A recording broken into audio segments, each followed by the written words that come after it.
네, 오늘은 사업자분들이 궁금해하시는 상품권에 대한 얘기를 해보도록 하겠습니다. 여기서 말하는 사업자는 개인 사업자와 법인 사업자 모두에 해당되는 내용이고요. 프리랜서도 세법상 개인 사업자거든요. 이분들이 3.3%를 제외하고 누군가한테서 돈을 받는다면 그분들이 프리랜서고 이분들은 개인 사업자에 포함되죠. 사례를 한번 보도록 하겠습니다. 제가 10억을 벌었습니다. 경비로, 그 사업과 관련된 경비로 4억 원을 썼죠. 그럼 저는 6억 원에 대해서 소득세를 납부하겠죠. 소득세 얼마 나올까요? 6억을 기준으로 했을 때 2억 3,800만 원이 나옵니다. 제가 6억 원을 벌었는데 상품권 1억을 구입했습니다. 이게 비용이라면 전 세금이 어떻게 달라질까요?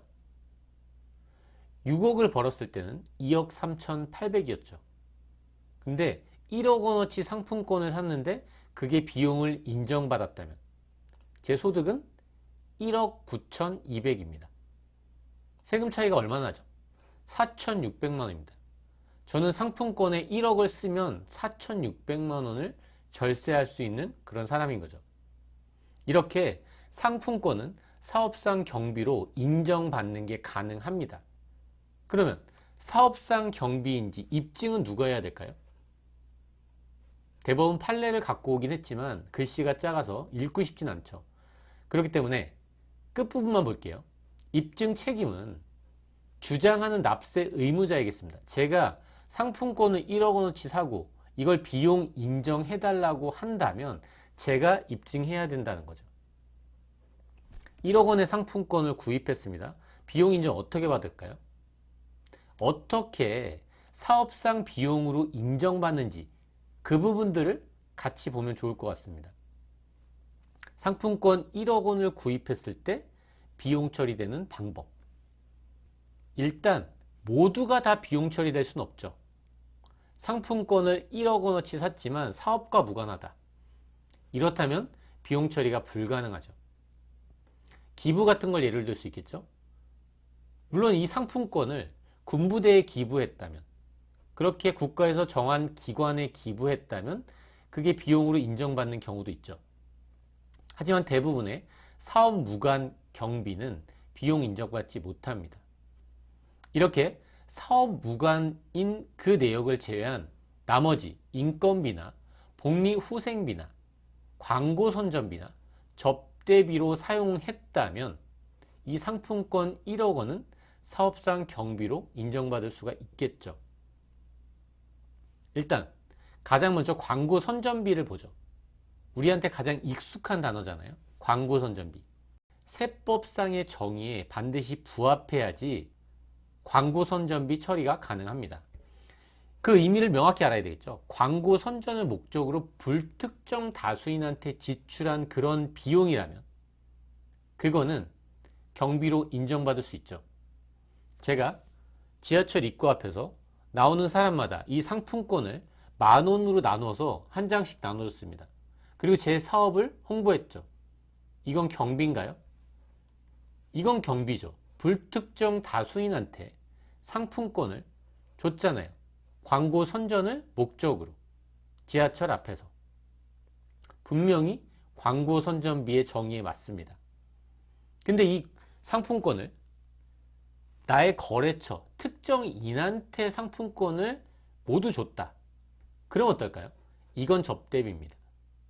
이렇게 상품권 1억 원을 어떻게 사용하는지에 따라서 비용 처리가 될 수도 있고, 그게 만약에 광고 선전비가 아니라 접대비라면 한도 금액 범위 안에서만 비용 처리될 수도 있는 거죠. 그리고 인건비나 복리후생비로 처리했다고 하더라도 이 상품권 1억 원은 경비 처리가 가능합니다. 실제 사례를 통해서 한번 보도록 하겠습니다. 서울시에서 스타벅스 상품권을 구입해서 직원들한테 나눠줬다고 하네요. 업무 추진비랍니다. 이거는 사업상 경비일까요? 아니 왜 사업 얘기를 하는데 갑자기 시청이 나오냐? 그럴 수 있겠지만 국가회계도 대부분 경비 처리는 이 세법에서 정하는 이 적격증비라는 단어와 비용 처리 규정을 많이 갖고 왔거든요. 그렇기 때문에 서울시라는 사업으로 봤을 때 우리가 일반적으로 운영하는 자영업과 다르게 볼 이유가 없습니다. 그러니까 사업자의 업무 추진비로 상품권을 지급했을 때 비용 처리가 될지 안 될지 판단하는 기준이 동일하다고 볼 수 있는 거죠. 그럼 스타벅스 상품권을 구입해서 직원들한테 준 거네요. 불특정 다수한테 나눠준 게 아니죠. 스타벅스 상품권을 구입해서 지하철 앞에서 뿌린 게 아니잖아요. 광고 선전비가 아니죠. 거래처도 아니죠. 광고 선전비와 접대비는 이 사업체 외부에 있는 사람들한테 지급된 거잖아요.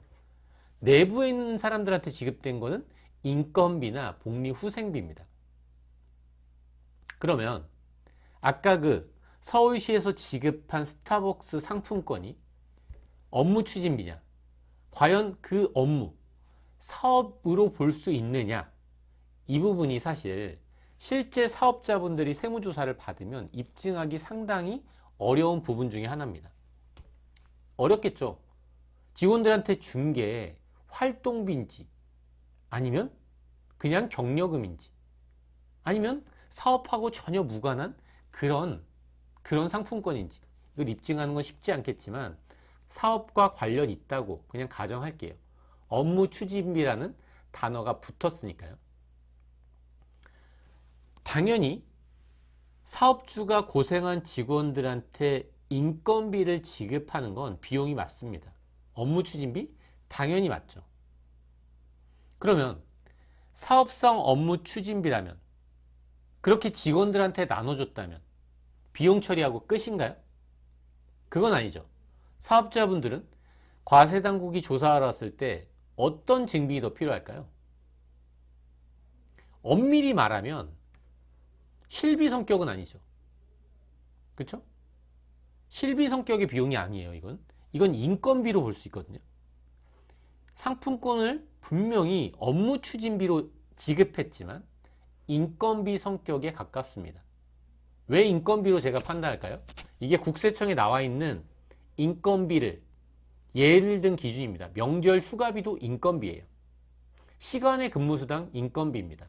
특별 공로금 인건비죠. 이런 대부분의 것들이 다 인건비예요. 심지어 국세청 질의회신인데 결혼기념일 선물도 근로소득에 해당한다고 하네요. 생일 축하금 근로소득. 근로소득이면 정말 이게 사업하고 관련된 게 맞다면 과세당국은 어떤 부분을 나와서 확인했을까요? 세무조사 나왔을 때. 이건 조세심판원에 있는 예규인데요. 맨 마지막 부분만 한번 볼게요. 지금 이 사례에서는 사업자가 상품권을 사업상 경비로 썼다는 걸 입증하기 위해서 이 상품권이 직원들한테 갔다고 주장한 거예요. 근데 과세당국이 뭐 때문에 이걸 비용 처리해 주지 않았죠? 급여로 처리되지 않은 사실이 원천징수 지급종서. 이게 무슨 얘기냐면 상품권을 줬으면 그 금액을 포함해서 근로소득세를 계산하라는 거예요. 그렇게 원천징수를 하라는 거죠. 소득세를 부과하고요. 그리고 4대 보험도 당연히 추가 부담해야 되겠죠. 그래야지 근로소득인 거잖아요. 급여로 처리되지 않았다면, 그 서울시에서 그 스타벅스 상품권이 급여로 처리되지 않았다면 업무 무관인가, 뭐 이렇게 주장하고 싶은 건 아니지만 이렇게 과세당국은 볼 수도 있다는 거죠. 그리고 팁을 하나 드리면, 상품권을 비용으로 인정받으면, 이게 전부가 아닙니다. 적어도 이 정도는 갖추고 있어야죠. 제가 얘기하는 게 아니라 여기 심사 청구 때 그 청구 판결문에 나온 내용이에요. 구체적으로 상품권을 누구에게, 언제, 얼마의 상품권이 지급됐는지는 과세당국이 세무조사를 나왔을 때 바로 확인할 수 있어야 되겠죠. 네, 오늘 여기까지 하도록 하겠습니다. 끝까지 들어주셔서 감사합니다.